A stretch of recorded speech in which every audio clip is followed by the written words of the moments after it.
Lecture number आज हम लोग बात करने वाले हैं 5। इसी बैक्टीरिया से रिलेटेड लेक्चर 5 की बात कर रहे हैं। लेक्चर 5 आज का इंपॉर्टेंट क्लास है और आज का बहुत बेहतरीन क्लास है, क्योंकि आज हम लोग जो बात करने वाले हैं वो बात करने वाले हैं जीवाणु विषाणु के बीच अंतर, और यहां बात करने वाले हैं जीवाणु और साइनोबैक्टीरिया के बीच अंतर। तो आज के क्लास में इस चैप्टर समाप्त करते हैं और यहां पर हम लोग बस एक क्लास और लेंगे, यानी लेक्चर नंबर 6 में वो बात करेंगे आप लोग से कि कुछ वायरस का नाम और कुछ बैक्टीरिया का नाम रह गया और उसके नाम को हम लोग भी जानेंगे। लेकिन अभी आइए गेट टू पॉइंट। क्या चीज? जीवाणु एवं विषाणु के बीच अंतर।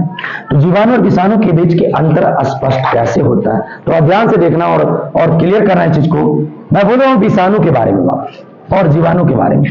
विषाणु है जिसमें बताया जा रहा है कि इसमें मिली माइक्रोन यानी मिली माइक्रोन के माप माने मिली माइक्रोन के द्वारा मापा जाता है, और यदि इसमें बात करें तो केवल माइक्रोन से, यानी जीवाणुओं में माइक्रोन के द्वारा मापा जाता है और विषाणु मिली माइक्रोन का। सोच लो, मिली माइक्रोन का मतलब सबसे छोटा, और ये जीवाणु माने विषाणु छोटा और जीवाणु बड़ा, यानी जीवाणुओं का आकार छोटा होता है और विषाणुओं का आकार छोटा होता है और जीवाणुओं का आकार बड़ा होता है। इसको ध्यान में रखिएगा। दूसरा, यह फिल्टर से पार हो जाता है, यानी मैं किसी से छानूं तो उसे पार हो जाएगा, और इसे छानूं तो ये रुक जाता है, छन्ना पत्र के ऊपर ही रह जाता है, यानी फिल्टर से पार नहीं होते हैं। तो ये बात बिल्कुल याद रखिए कि जीवाणु में जो है फिल्टर से पार नहीं होता है, लेकिन विषाणु में फिल्टर से पार हो जाता है। आइए अगले पॉइंट के लेकर के हम चलते हैं। कहता है विषाणु में यह हानिकारक होता है। बिल्कुल, विषाणु हानिकारक होता है, लेकिन जीवाणु हानिकारक और लाभदायक दोनों होता है। मैंने यहां लिखा है कि हानिकारक और लाभदायक दोनों होता है।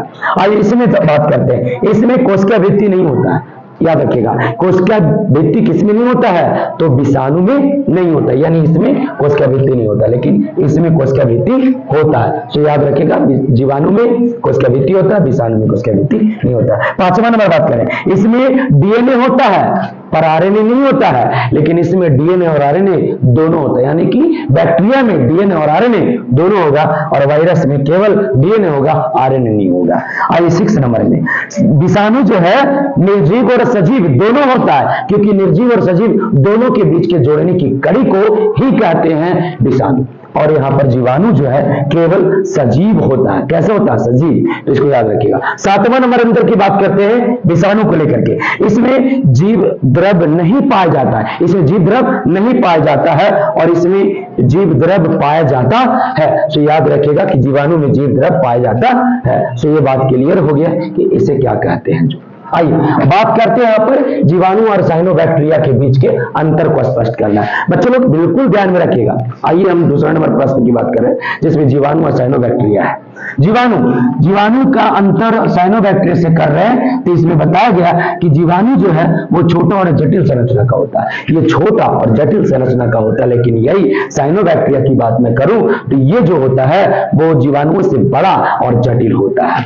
आइए दूसरा नंबर बात करते हैं जीवाणु के लिए। इसमें कोशिका वृद्धि 1 से 2 परत का बना होता है, 1 से 2 परत का, लेकिन ये 4 परत का बना होता है। साइनोबैक्टीरिया 4 परत का, लेकिन जीवाणु मात्र 2 ही परत का, 1 से 2 परत का बना होता है। आइए जीवाणु में हम बात कर रहे हैं कि प्रकाश संश्लेषण अनऑक्सीजेनिक होता है, लेकिन साइनोबैक्टीरिया ऑक्सीजेनिक प्रकाश संश्लेषण की क्रिया करता है। सो याद रखिएगा। यहाँ पे 4 नंबर की बात करें, जीवाणु इसमें स्वापोषी और परपोषी दोनों होता है, लेकिन इसमें याद रखिएगा कि इसमें केवल स्वापोषण की क्रिया होता है। एरा में बात करें 5वां नंबर अंतर की, तो इसमें खाद्य पदार्थ जो माने संचयित होता है, यानी इकट्ठा होता है, यानी पाया जाता है, तो ग्लाइकोजेन के रूप में पाया जाता है, लेकिन इसमें जो खाद्य पदार्थ है वो स्टार्च के रूप में संचित होता है, पाया जाता है। इसको याद रखिएगा। यानी कहने का मतलब मैं बात करूं तो ये चैप्टर जो है वो बिल्कुल द एंड हो चुका है, लेकिन एक लेक्चर और बनाएंगे, वो है बैक्टीरिया का नाम और जीवाणु का नाम, उसके बारे में डिस्कशन करेंगे, उसके बारे में बताएंगे। बस आप लोग इस क्लास 11th के जो जितने मैं इस चैप्टर को माइक्रो ऑर्गेनिज्म चैप्टर को बताए हैं जीवाणु से लेकर, वो सारे एक क्लास और लिया जाएगा जो वायरस है, वायरस के बारे में बताया जाएगा और कंप्लीट हो जाएगा आपका क्लास। तो प्लीज यूट्यूब वाले बच्चे जितने भी हैं वो बस इस चैनल को सब्सक्राइब कीजिए और अपने दोस्तों के पास शेयर जरूर कीजिए। क्लास 11 बिल्कुल मुफ्त में पढ़ लीजिएगा। यदि ये सारे चीज को कॉपी और पेस्ट करते हैं, नोट करते हैं तो कंप्लीट आपका हो जाएगा। ओके, आज के लिए इतने, धन्यवाद।